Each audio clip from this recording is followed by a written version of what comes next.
एक ऐसा गैंगस्टर जिसने योगी आदित्यनाथ को जान से मारने की धमकी दी, जिसने कृष्णानंद राय की हत्या में AK-47 से 400 से ज़्यादा गोलियां दगवाईं, जिसमें 7 लोग मारे गए, जो 786 नंबर वाली जीप से जब रास्तों पर निकलता था तो मऊ के लोग अपना रास्ता बदल देते थे। ऐसे रुतबे वाले माफिया और पूर्व विधायक मोहम्मद अंसारी की गुरुवार 28 मार्च को रात 8:25 पर मौत हो गई है।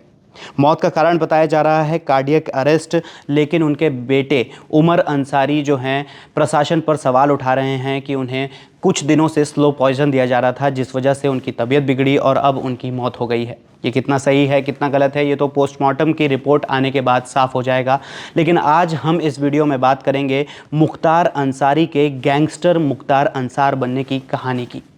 नमस्कार, मैं हूं पुष्कर द्विवेदी और आप देख रहे हैं DNA। तो आज इस वीडियो में मोहम्मद अंसारी की शुरुआत से अंत तक की कहानी जो हम बताएंगे, उससे पहले हम उनका फैमिली चार्ट समझ लेते हैं, क्योंकि ऐसा नहीं है कि मुख्तार अंसारी जो कि एक माफिया के रूप में जो जाने जाते थे, उनका पूरा परिवार ही माफिया था। पहले ऐसा नहीं था। उनके जो दादा थे, जिनका नाम था डॉक्टर मुख्तार अहमद अंसारी, वो एक स्वतंत्रता सेनानी थे। इसी तरह उनके नाना मोहम्मद उस्मान इंडियन आर्मी में ब्रिगेडियर थे, जिन्हें मरणोपरांत महावीर चक्र भी दिया गया था।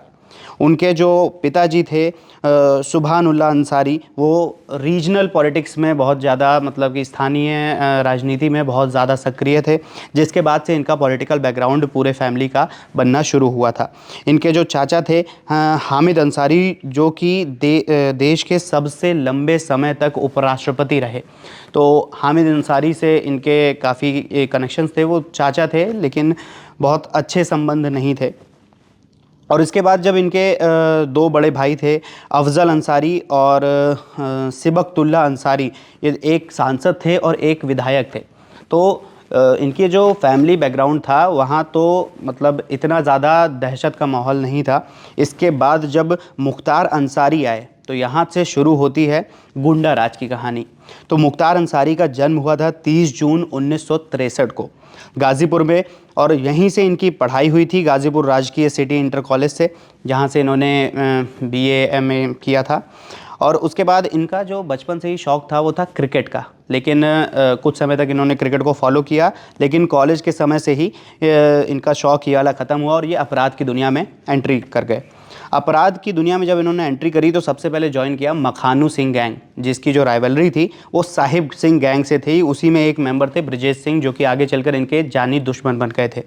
इन्होंने उस गैंग के साथ रहकर अपना पहला मर्डर किया 1988 में, जो कि सच्चिदानंद राय का था, जिसके मर्डर केस में काफ़ी समय बाद इनके नाम का खुलासा हुआ था। फिर इसके बाद जब ये धीरे धीरे अपराध की दुनिया में बढ़ने लगे तो इन्होंने प्रॉपर्टी डीलिंग और ठेके के काम से अपनी जो है संपत्ति जमा करना शुरू किया। मुख्तार अंसारी और ब्रजेश सिंह में धीरे धीरे जो टशन था वो बढ़ने लगा, और दोनों ही प्रॉपर्टी डीलिंग में अपना अच्छा खासा नाम बना चुके थे और दोनों ही अपना दबदबा कायम करना चाहते थे, इसलिए दोनों के बीच में काफ़ी झड़पें होती रहती थी। लेकिन मुख्तार के जो भाई थे अफजल अंसारी, उन्होंने 1985 में ही वो विधायक बन गए थे। तो विधायक बन गए थे तो मुख्तार अंसारी ने भी राजनीति में आने का पूरा मन बना लिया था। 1995 में BHU से स्टूडेंट यूनियन इलेक्शन लड़ा। उसके बाद 1996 में BSP से मऊ सीट पर टिकट लिया और जीत गए। इसके बाद वो लगातार 5 बार वहाँ से जीत हासिल करी उन्होंने और विधायक बने।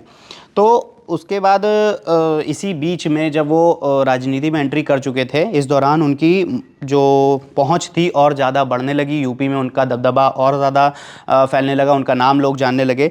इसके बाद मुख्तार और ब्रजेश जो थे, इनकी राइवलरी और ज़्यादा बढ़ गई, क्योंकि मुख्तार ने विधायक बनने के बाद ब्रजेश सिंह को जो है पूरा ओपन चैलेंज दे दिया था, खुली चुनौती दे दी कि अब जो करना है सामने से आके कर लें। दुश्मनी इतनी बड़ी कि 2002 में मुख्तार पर हमला हुआ।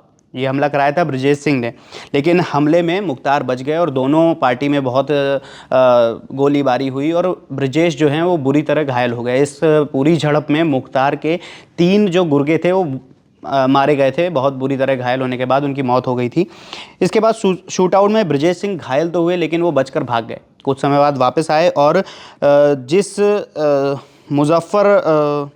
मोहम्मदाबाद सीट से इनके भाई, मुख्तार के भाई चुनाव लड़ते थे, अफजल अंसारी, उनको अपोज में इन्होंने कृष्णानंद राय को खड़ा किया और कृष्णानंद राय का फुल सपोर्ट किया ब्रजेश सिंह ने। जिसके बाद ब्रजेश सिंह के सपोर्ट के बाद 2002 में चुनाव हुए और कृष्णानंद राय मुख्तार के भाई अफजल अंसारी को, जो कि वहाँ के 5 बार के विधायक रह चुके थे, उनको हराने में सफल रहे और बहुत ही ज़्यादा वोटों से उन्होंने हराया। जिसके बाद मुख्तार अंसारी बहुत ज़्यादा गुस्से में आ गए, और क्योंकि उनके भाई की सत्ता चली गई थी और ब्रजेश सिंह की सपोर्ट की वजह से गई थी, तो उनके मन में खून खौल उठा।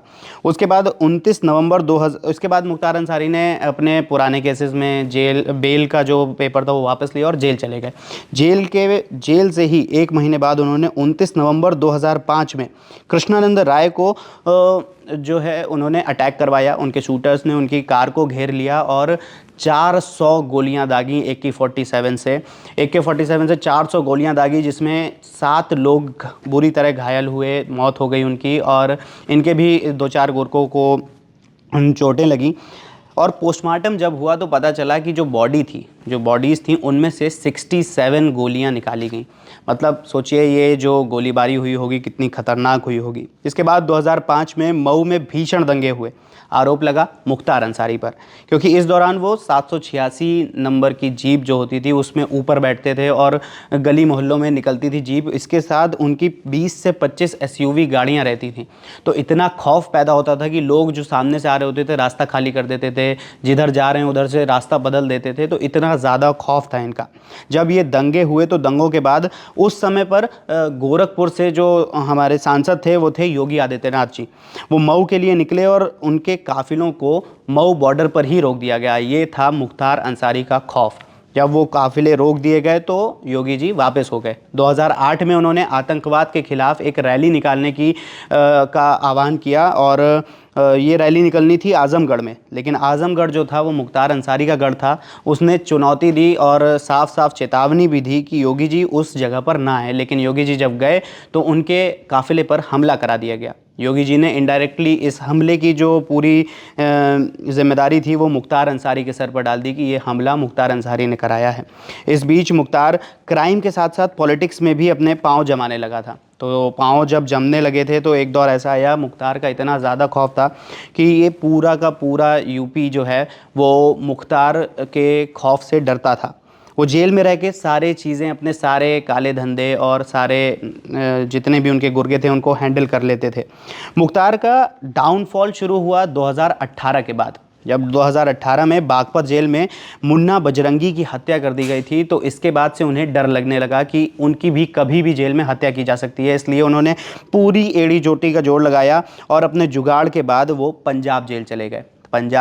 वहाँ पे उन्होंने अपने उस जेल को अपना गढ़ बना लिया और वहीं से अपना सारा साम्राज्य चलाने लगे। यूपी पुलिस ने बहुत सारी कोशिशें की, लेकिन उन्हें लगभग 20 या 29 कोशिशें की। उसके बाद भी वो पंजाब से यूपी जेल नहीं ला पाए, तो उन्हें जाना पड़ा सुप्रीम कोर्ट। जब वो सुप्रीम कोर्ट गए यूपी पुलिस, तो सुप्रीम कोर्ट ने आदेश दिया और मुख्तार को वापस बांदा जेल में ट्रांसफ़र कर दिया गया। और अप्रैल 2021 को मुख्तार यूपी की बांदा जेल में आ गए और ऐसी निगरानी रखी गई उन पे कि 24 घंटे CCTV के कैद में रहेंगे। पिछले 6 सालों में मुख्तार का जो डाउनफॉल है वो बहुत ज़्यादा हुआ है। बहुत ज़्यादा कैसे हुआ है? क्योंकि उनकी 573 करोड़ की जो संपत्ति है वो जब्त कर ली गई है। 200 करोड़ से ज़्यादा का बिजनेस ध्वस्त कर दिया गया है। और अतीक अहमद की हत्या के बाद से मुख्तार जो थे बहुत ज़्यादा डरे हुए थे कि अतीक अहमद की हत्या हो गई है, अब मुख्तार की भी बारी आ रही है, ऐसा उनके मन में चल रहा था। इसीलिए वो मौत के 1 हफ्ते पहले से ही ये कहने लगे थे कि मेरे खाने में जो है मुझे जहर मिला के दिया जा रहा है, मुझे मारने की कोशिश की जा रही है।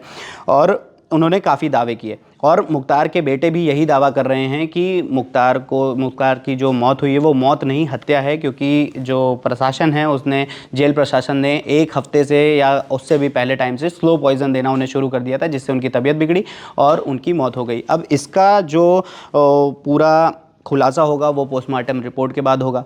तो ये जो पूरी कहानी थी ये थी मुख्तार अंसारी से, गैंगस्टर मुख्तार अंसारी, और फिर उनकी मौत तक की पूरी कहानी थी। अगर आपको ऐसे ही और भी कोई किस्से जानने हो तो आप हमें कमेंट सेक्शन में ज़रूर बता सकते हैं। तब तक के लिए जुड़े रहें DNA के साथ और फॉलो करें DNA के ऐप को।